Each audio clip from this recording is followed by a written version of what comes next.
मध्ये आपण न्यूटनचा second law discuss केलेला. आठवते का तुम्हाला? काय सांगत होता Newton second law? Force applied on any object is directly proportional to rate of change of its linear momentum. Okay, आणि मग त्याच्यावरून आपण एक इक्वेशन काढलेलं, force is equal to mass into acceleration. तर आजच्या सेशन मध्ये आपल्याला या सेकंड लॉ वर बेस्ड काही न्यूमेरिकल्स बघायचे आहेत. मी तुम्हाला फर्स्ट लॉ आणि सेकंड लॉचे दोघांचे सिग्निफिकन्सेस सांगितलेले, महत्व सांगितलेले. वर तुम्हाला नोटबुकच्या वर जागेत तुम्हाला मी लिहायला सांगितलेलं. First law gives qualitative idea of force, बरोबर, and second law gives quantitative idea of force. Force कसा ऍक्ट होतो, का ऍक्ट होतो, हे पहिला लॉ सांगतो. तर फोर्स किती ऍक्ट झाल्यानंतर किती मोमेंटम चेंज होते, किती ऍक्सलरेशन प्रोड्यूस होतं, हे सेकंड लॉ सांगतो. असे दोन लॉ आपण ऑलरेडी डिस्कस केलेले होते. ओके, आता आपल्याला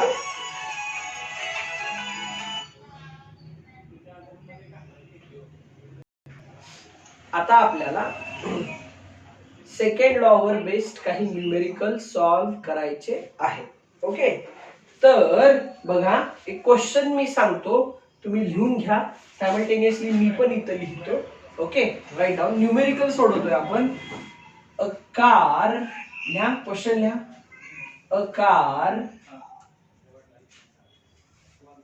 of mass 1000 kg.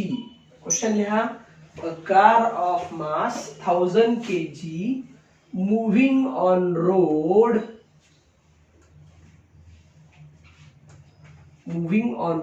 with a speed of 72 kilometre per hour. दिलं?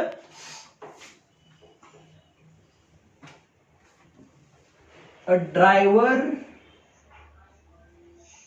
applies brake to stop the car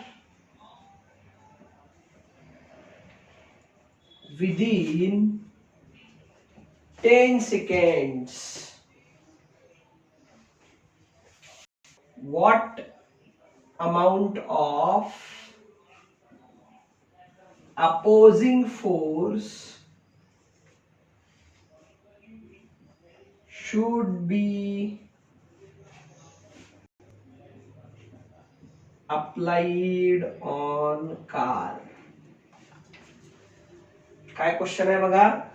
A car of mass 1000 kg moving on a road with a speed of 72 km per hour.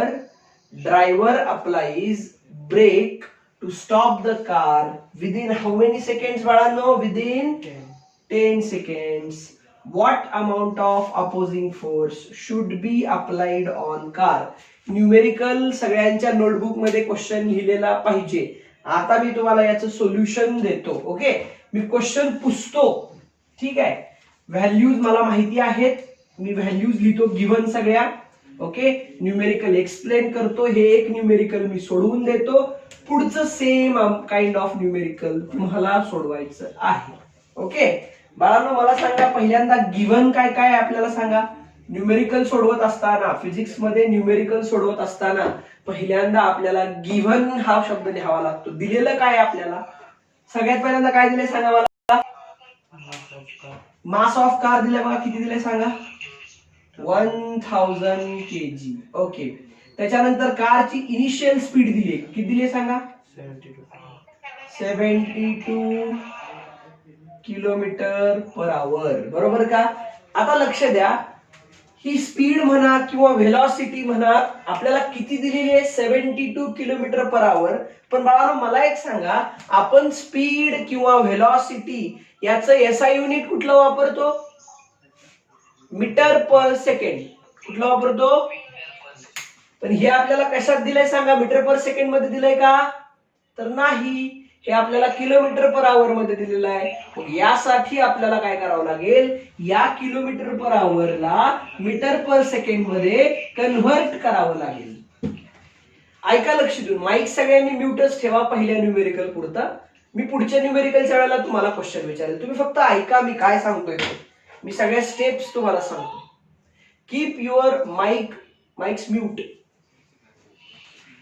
Okay. So काय सांगितलं बघा मी, velocity आपल्याला kilometre per आवर मध्ये दिलेली आहे, पण आपल्याला व्हेलॉसिटी कशात पाहिजे असते, मीटर पर सेकंड मध्ये. आता तुम्हाला काय करावं लागेल, या किलोमीटर पर आवरचं कन्व्हर्जन मीटर पर सेकंड मध्ये करावं लागेल.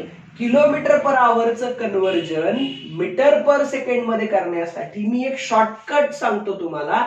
काय करायचं, दिलेल्या व्हॅल्यूला 5 डिवायडेड बाय 18 5/18 या क्वांटिटीनं मल्टिप्लाय करायचं.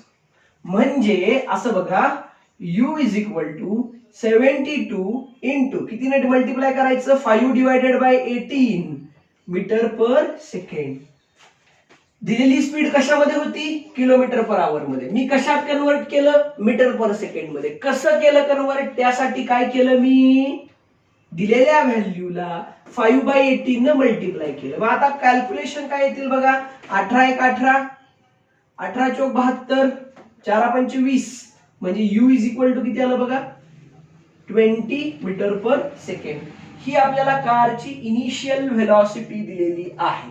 त्यानंतर ड्रायव्हरनी काय केला, ब्रेक मारला. क्वेश्चन बघा, ड्रायव्हरनी ब्रेक मारला आणि गाडी काय केली, स्टॉप केली, थांबवली. बरोबर. Driver applies brake to stop the car within 10 second. म्हणजे ड्रायव्हरनी ब्रेक मारून गाडी थांबवली की नाही, गाडी थांबली जाऊन, याचा अर्थ थांबल्यावर गाडीची व्हेलॉसिटी किती झाली, 0. म्हणजे कारची फायनल व्हेलॉसिटी किती येणार बाळांनो, 0. का 0, कारण कार काय झालेली आहे, स्टॉप झालेली आहे, थांबलेली आहे. ओके.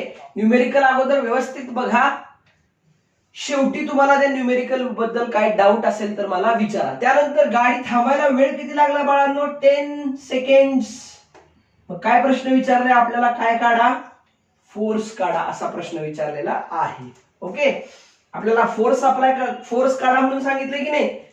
त्यासाठी बघा मी पहिल्यांदा काय करणार, फॉर्म्युला वापरणार. कुठला फॉर्म्युला वापरणार, आपल्याकडे फॉर्म्युला कुठला आहे, force is equal to m into a, mass into acceleration. आपल्याला मास तर दिलेला आहे पण ऍक्सेलरेशन दिलेलं नाही. मग कालच्या न्यूमेरिकल मध्ये किंवा कालच्या डेरिव्हेशन मध्ये मी असं लिहिलेलं बघा, m is equal to f is equal to m into acceleration. म्हणजे असं होतं का, v minus u upon T, v minus u upon T. Therefore बघा value f is equal to, आता व्हॅल्यू पुट करूया, कारण आपल्याकडे m ची व्हॅल्यू आहे, v ची व्हॅल्यू आहे, u ची व्हॅल्यू आहे, t ची व्हॅल्यू आहे. m किती आहे, 1000 इंटू ब्रॅकेट मध्ये v किती दिलाय बघा, v 0 मायनस u किती आहे, 20 अपॉन t किती, 10. बरोबर का, बरोबर. आता बघा f इज इक्वल टू हे 1000 as it is into 0 minus 20 किती असतं, -20 असेल काय, साधं सिंपल आहे. 0 मधून 20 मायनस होऊ शकत नाही, पण मग काय करायचं, 20 मधून 0 सबट्रॅक्ट करायचं, मायनस साइन द्यायचं. म्हणजे 0 मायनस 20 किती आलं, -20 डिवायडेड बाय 10. बघा हे जर काय डिवाइड केलं तर हे उरलं 2. म्हणजे f इज इक्वल टू किती येईल बघा, 1000 into -2. Therefore f is equal to किती येईल बघा, -2000 न्यूटन, -2000 न्यूटन. आता तुम्ही म्हणाल सर उत्तर मायनस मध्ये कसं आलं, उत्तर मायनस मध्ये कसं आलं, उत्तर मायनस मध्ये आलं याचं कारण आहे फोर्स व्हेलॉसिटीला किंवा मोशनला अपोजिट डायरेक्शन मध्ये ऍक्ट होतो. कारण फोर्स कसला आहे, क्वेश्चन मध्येच आहे बघा, त्याचं उत्तर अपोजिंग आहे. आणि जेव्हा फोर्स अपोजिंग असतो तेव्हा तो कशामध्ये येतो, मायनस मध्ये. So negative sign indicates that, हे तुम्ही लिहिलेलं आहे. बरं मी इथं असं लिहितो बघा, शॉर्ट मध्ये शेवटला इथं वाक्य एक ऍड करतो. जर कुणाला ते दिसलं नसेल तर मला विचारा. मी इथं लिहितो, निगेटिव्ह साइन म्हणजे हे minus sign indicates that f is opposing. F म्हणजे काय? फोर्स. जागा थोडीशी कमी आहे आपल्याकडं म्हणून मी खाली शॉर्ट मध्ये लिहिले बघा. निगेटिव्ह साईन काय इंडिकेट करतं? जो आपण अप्लाय केलेला एफ आहे, एफ म्हणजे फोर्स, तो कसला आहे? अपोजिंग आहे. म्हणून उत्तर किती आलंय? -2000 न्यूटन. समजलं सगळ्यांना? आता एक काम करा बघा, तुम्हाला याच्यामध्ये कोणाला काही डाऊट वाटत असेल तर मला विचारा, अदरवाइज हे लिहून घ्या. ओके, डाऊट विचारा असेल तर काय माईक अनम्यूट करून तुम्ही डाऊट मला विचारू शकता. ओके ठीक आहे, हे लिहून घ्या. मग समजलंय सगळ्यांना? ओके ठीक आहे, चला स्क्रीनशॉट काढून घ्या याचा. नंतर तुम्ही लिहिलं तरी चालेल, पण पुढचं न्यूमेरिकल तुम्हाला सोडवता आलं पाहिजे.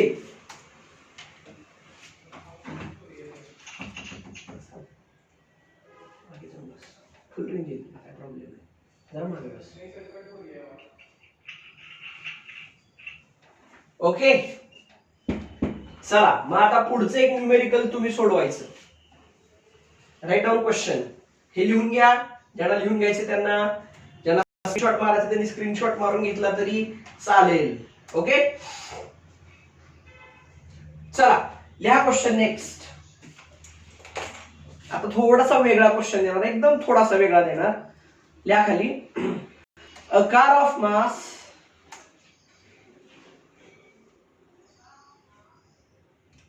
1500 kg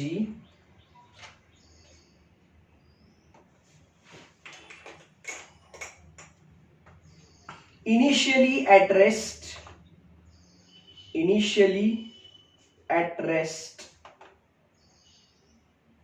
full stop. When driver starts engine,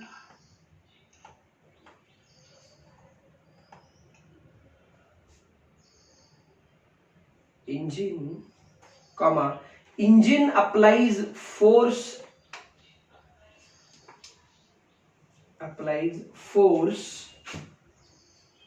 so that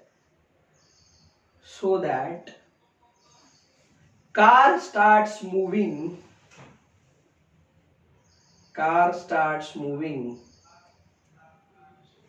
with speed of 54 km/h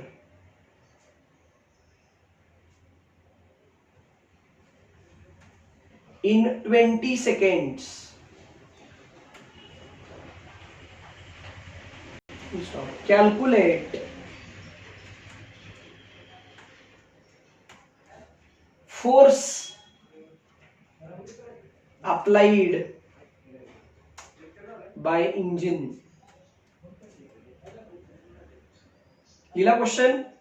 चला, गिवन तुम्हीच लिहायचंय, कन्वर्जन तुम्हीच करायचंय आणि उत्तर मला सांगायचं. बघू कुणाचं आन्सर.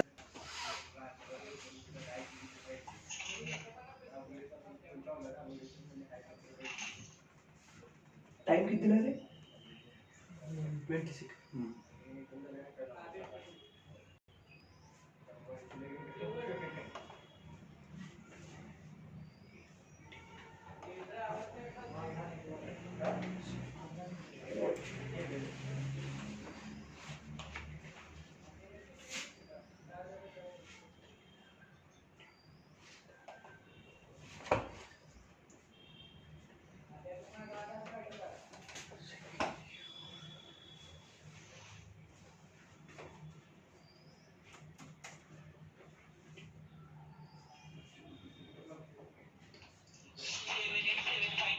किती? बर बघूया, एक मिनिट. शेवटी बघूया आन्सर. कुणाकुणाचं बरोबर आलंय ते बघूया.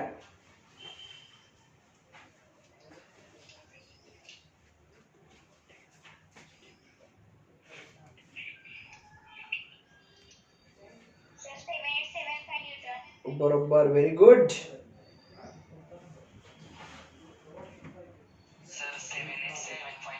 येस, उत्तर बरोबर आहे. 7875 न्यूटन.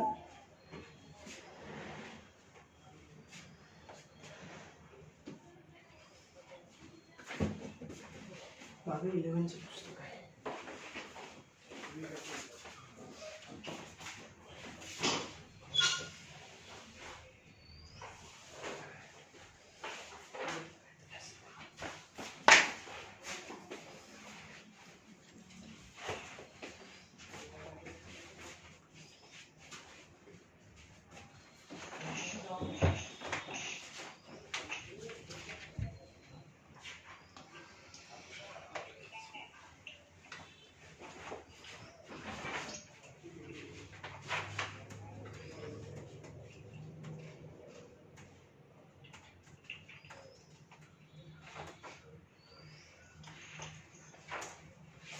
आलं का? 7875 न्यूटन किती लोकांचं आलं?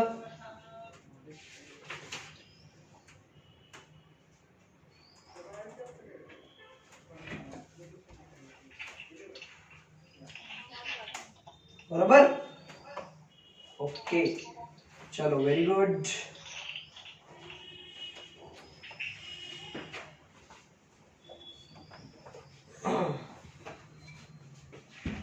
चालेल, चला मग समजलंय सगळ्यांना कसं सोडवायचं? ओके, सोडवून देऊ का मी? चला 2 मिनिटात देतो. बऱ्यापैकी ज्यांना समजलं नाही त्यांच्यासाठी पटकन एकाच मिनिटात सोडवून देतो. कॅल्क्युलेशन मी करत नाही, फक्त फॉर्म्युला लिहितो वगैरे. बघा, सांगा मला स्पीड किती दिली आहे सांगा. इनिशियली ऍट रेस्ट म्हणजे u is equal to 0, v is equal to 54 kilometre per hour. म्हणजे काय करणार तुम्ही इथं 54 इंटू 5/18, 18 18 18 54 5 15 म्हणजे 15 मीटर पर सेकंड. टाइम किती आहे बाळांनो? 20 second. Force is equal to किती?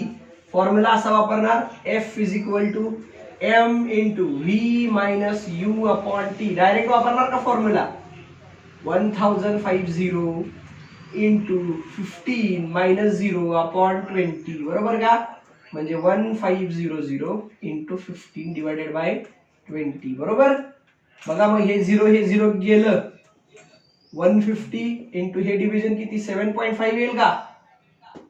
हे डिव्हिजन 7.5. 150 इंटू 7.5 हे मल्टिप्लिकेशन करा. मल्टिप्लिकेशन करून जे काही उत्तर येईल ते तुमचं उत्तर बरोबर असणार आहे.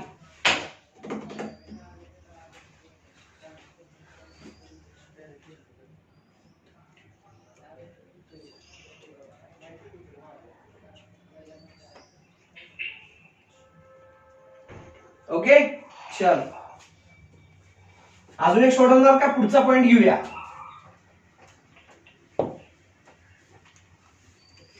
स्टुडंट्स अजून एक सोडवणार का? पुढचा पॉइंट घेऊया.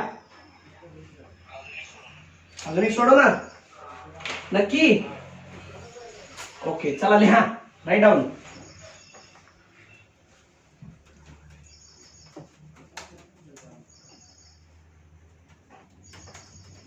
Right down question. A force of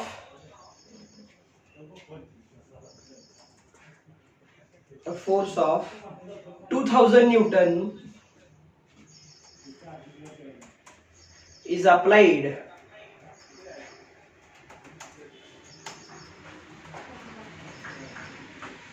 on the car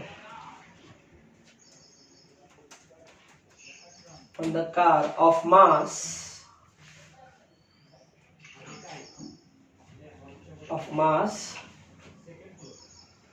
2000 kg moving with speed of a force of, ऐका लक्ष देऊन, a force of 2000 Newton is applied on a car of mass 2000 kg moving with speed of 90 kilometre per hour. Speed of किती सांगितली? Speed मी 90 kilometre per hour. To stop it by applying brakes.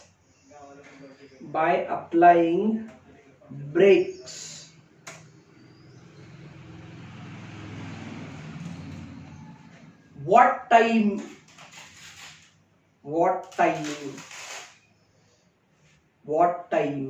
the car required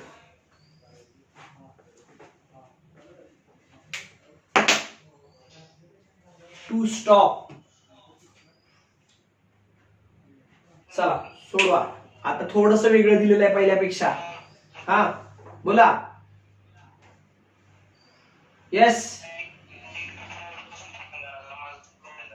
पहिल्यापासून सांगू. लक्ष देऊ नये का, तर मी शेवटचं सांगणार, परत नाही सांगणार. Okay.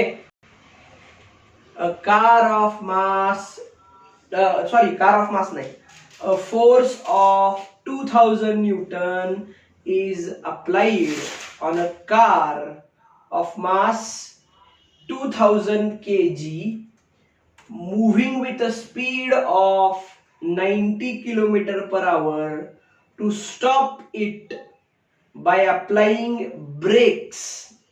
What time the car should required to stop?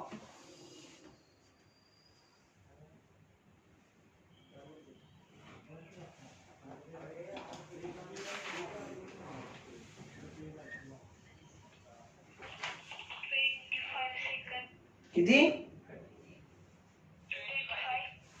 25 seconds. बर,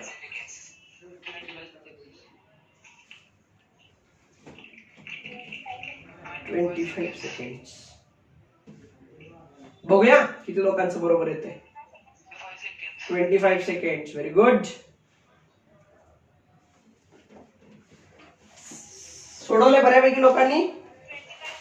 ओके, चला मला सांगा, फोर्स किती अप्लाय केला आपण? 2000 न्यूटन. ओके. स्पीड, मास किती कारचं? 2000 kg. इनिशियल स्पीड किती? 90 किलोमीटर पर आवर. बरोबर का? म्हणजे किती येईल बघा, 90 × 5/18 मीटर पर सेकंड. 18 × 18, 18 × 5 = 90, 5 × 5 = 25. म्हणजे u = किती आलं सांगा? 25 metre per second. Car stop होते म्हणजे फायनल व्हेलॉसिटी किती? टाइम आपल्याला काढायचा आहे. बरोबर. मग आता बघा, एक गोष्ट लक्षात घ्या, हा फोर्स ड्रायव्हिंग आहे का अपोजिंग आहे? अपोजिंग आहे. फॉर्म्युला ड्रायव्हिंग नाही रे, ब्रेक मारतोय ना आपण. ब्रेक मारतोय म्हणजे बघा, मला सांगा, स्पीड वाढते का कमी होते? नीट बघा, पहिली स्पीड 25 आहे, नंतर 0 झाली, वाढली का कमी झाली? मग तो ड्रायव्हिंग असेल का अपोजिंग असेल? Yes, opposing. फॉर्म्युला हा वापरला मी, F = m × v - u/t. मग अपोजिंग असेल तर व्हॅल्यू मायनस मध्ये घेणार काय तुम्ही? मगाशी काय सांगितलेलं मी, व्हॅल्यू कशी घ्यायची? मायनस मध्ये. का? अपोजिंग. सो -2000 = किती बघा, मास किती आहे? 2000 × 25 नाही, सॉरी 0 - 25/t. बरोबर का? आता बघा, हे 2000 ला 2000 काय झालं? कॅन्सल. बघा, इथं -1 उरलं का? मायनस किंवा एक काम करूया, इथं किती उरलं? -1. इकडचं टी इकडे आणा, असं होईल का? इकडचं टी इकडे आणल्यावर इथं उरलं -1 इंटू डिनॉमिनेटर मधलं टी न्यूमरेटर मध्ये आणलं. 0 - 25 किती बाळांनो? -25. हे मायनस मायनस काय झालं? कॅन्सल. म्हणजे टी = किती आलं? 25 सेकंड. Very good. ज्या ज्या लोकांचं बरोबर आलं त्या सगळ्यांचं अभिनंदन.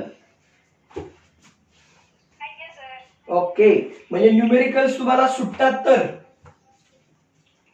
बाळांनो, एक गोष्ट तुम्हाला सांगतो, फिजिक्स मध्ये सगळे न्यूमेरिकल्सच असतात आणि त्याच्यामुळे लोकांना फिजिक्सची भीती वाटते. ओके, पण मला सांगा, तुम्हाला हे न्यूमेरिकल सोडवून असं वाटलं का आपण जगावेगळं काहीतरी लय मोठं काहीतरी सोडवलं? असं काही आहे का? एकदम सोपं आहे ना.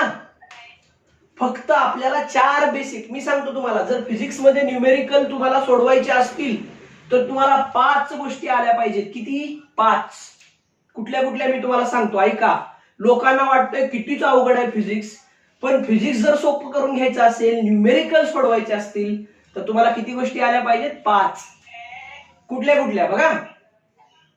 बेरीज, ऍडिशन 1, सबस्ट्रॅक्शन म्हणजे वजाबाकी, गुणाकार, भागाकार, किती झाल्या? 4 झाल्या का? आणि 5वी गोष्ट असते 10 पर्यंतचे टेबल्स. बेक बे बेदुने 4 बेतिक 6 असे 10 पर्यंत येतात का तुम्हाला? येतात का? Then you are a master of physics. तुम्हाला फिजिक्स एकदम असं सुटल, फक्त ह्या 5 गोष्टी आल्या पाहिजेत. आणि जी लोक म्हणतात ना आम्हाला फिजिक्स अवघड जाते, तुम्हाला कळलं असेल त्यांचा प्रॉब्लेम काय आहे. समजला ना? ओके, चला मग आता 3 न्यूमेरिकल्स आपण सोडवले. आता याच्यानंतर या चॅप्टर मधला शेवटचा पॉइंट किंवा Newton's third law of motion ज्याला म्हणतो, राईट डाऊन. पॉइंटचं नाव लिहा, Newton's third law of motion. Name of the point, Newton's third law of motion. हा लॉ मी तुम्हाला थेरॉटिकली नाही, प्रॅक्टिकली शिकवणार आहे. फक्त मी सांगेल तसं तुम्ही करायचं. करणार काय? बघूया किती लोक करतात. हा, एक काम करा, तुमच्या घराची जी भिंत आहे की नाही, त्या भिंतीवर अशी जोरात जोरात बुक्की मारा. जेवढी ताकद आहे तेवढ्या ताकदीने बुक्की मारा. नाही करणार? आताच मला करणार राव, असं असतं कुठं? बरं, मोबाईलवर मारणार काय? नका नका, मोबाईलवर नका मारू, घरचे मारतील तुम्हाला धरून. ओके, बघा तुम्ही काय म्हणला, आम्ही नाही करणार. का नाही करणार हो? बुक्की का नाही मारणार भिंतीवर? हळू मारलं तर हळू लागणार, तुम्ही जोरात मारलं तर जोरात लागणार. अरे इसी कोच न्यूटन का तिसरा लॉ बोलते हैं ना बाबा. क्या है न्यूटन का तिसरा लॉ? न्यूटन नाही, काय म्हणायचं? न्यूटन आबा. Very good, very good. Newton आबा पूर्ण नाव सफरचंद वाले. आबा सफरचंद वाले तिसऱ्या लॉ मध्ये सांगतात, to every action there is an equal and opposite reaction. प्रत्येक ऍक्शनला इक्वल अँड अपोजिट काय मिळते? रिएक्शन मिळते. हे सिंपल असं स्टेटमेंट आहे न्यूटनच्या तिसऱ्या लॉचं. पटकन लिहा स्टेटमेंट. हमारे पास टाइम बहुत कम है. 10 मिनिट राहिले असं मला तिकडनं 10 मिनिट राहिले असे ते सर सांगते, त्यामुळे पटकन लिहा. झालं लिहून?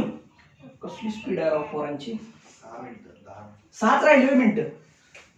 त्याच्या मायाला टाईमची बी स्पीड जोरदार आहे. ओके चला ठीक आहे, लिहून झालं ना आपलं. पण आता इकडे लक्ष द्या, या लॉ बद्दल मी तुम्हाला स्पेसिफिकली सांगतो. इथं काय लिहिलंय मी? To every action there is equal and opposite reaction. म्हणजे प्रत्येक ऍक्शनला इक्वल अँड अपोजिट रिएक्शन मिळते, हे मान्य आहे. पण न्यूटनचं म्हणणं ऍक्शन आणि रिएक्शन म्हणजे 2 फोर्सेस असतात. बरं का? इकडे बघा, आपण काय विचार करतो माहितीये का? आपल्याला असा, मग आपण जिकडे जाईल तिकडं न्यूटन्स थर्ड लॉ वापरतो, प्रत्येक ठिकाणी वापरतो. आपण म्हणतो बघ ऍक्शनला रिएक्शन मिळते. म्हणजे तुम्ही जर म्हणजे असं करू नका, घरच्यानी झपके दिले तर ए बास पुढे नको, रिएक्शन द्यायची नसते. Okay, what I mean to say, न्यूटनचं म्हणणं असं होतं की to every action there is equal and opposite reaction. म्हणजे प्रत्येक ठिकाणी ऍक्शन आणि रिएक्शन पेअर असते. काय असते? ऍक्शन अँड रिएक्शन पेअर असते.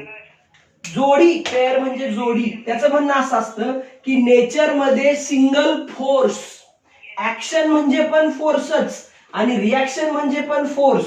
लक्षात ठेवा, ऍक्शन शब्दाचा अर्थ फोर्स, रिएक्शनचा शब्द अर्थ सुद्धा फोर्स. म्हणजे तुम्ही एखाद्या बॉडीवर फोर्स अप्लाय केला ऍट द सेम टाइम त्या बॉडीकडून तुम्हाला तेवढाच इक्वल अँड अपोजिट काय मिळणार, फोर्स. म्हणजे तुम्ही जर भिंतीवर जोरात बुक्की मारली तर भिंत काय गप बसेल काय? जे काही तुम्हाला लागतंय, जे काही तुम्हाला जाणवतंय ते काय मिळते तुम्हाला, रिॲक्शन. ओके. सो इथं ऍक्शन रिॲक्शन शब्दाचा अर्थ, ऍक्शन म्हणजे सुद्धा फोर्स आणि रिॲक्शन म्हणजे सुद्धा फोर्स. सो न्यूटनचं असं म्हणणं होतं की नेचर मध्ये फोर्स सिंगल नसतो. नेचर मध्ये फोर्स कसा नसतो, सिंगल नसतो. प्रत्येक फोर्सला म्हणजे ऍक्शनला इक्वल अँड अपोजिट काय मिळते, रिॲक्शन म्हणजे काय मिळतो, फोर्सच मिळतो. Okay. So according to Newton's third law, forces always occurs in pairs. Nature मध्ये जेवढे जेवढे फोर्सेस आहेत ना ते सगळे कशामध्ये असतात, पेअर्स मध्ये. पेअर्स म्हणजे जोड्या.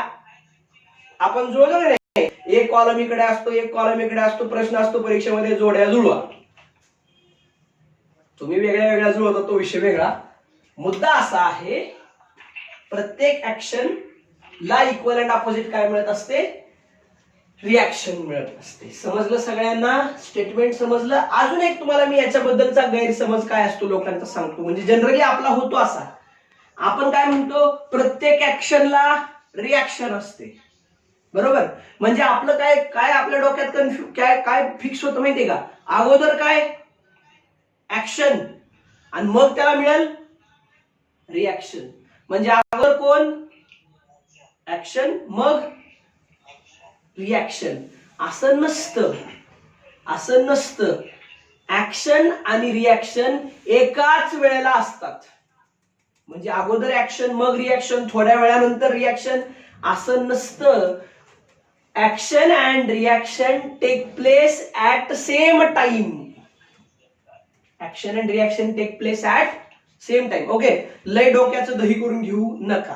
एवढं डीप मध्ये आता आपल्याला घुसायची गरज नाही. जेव्हा आपण ऍक्च्युअली न्यूटन्स थर्ड लॉ हेच शिकणार आहे 11th स्टँडर्ड मध्ये.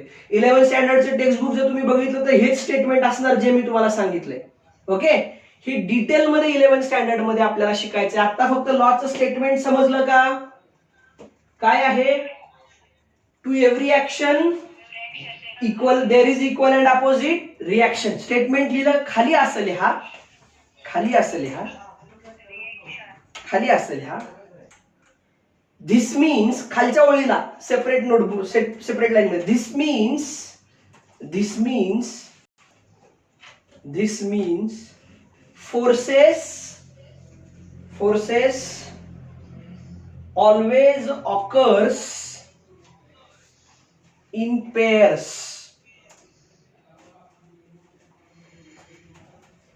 लिहिलं, फुलटॉस. खालच्या ओळीला लिहा ऍक्शन अँड रिॲक्शन.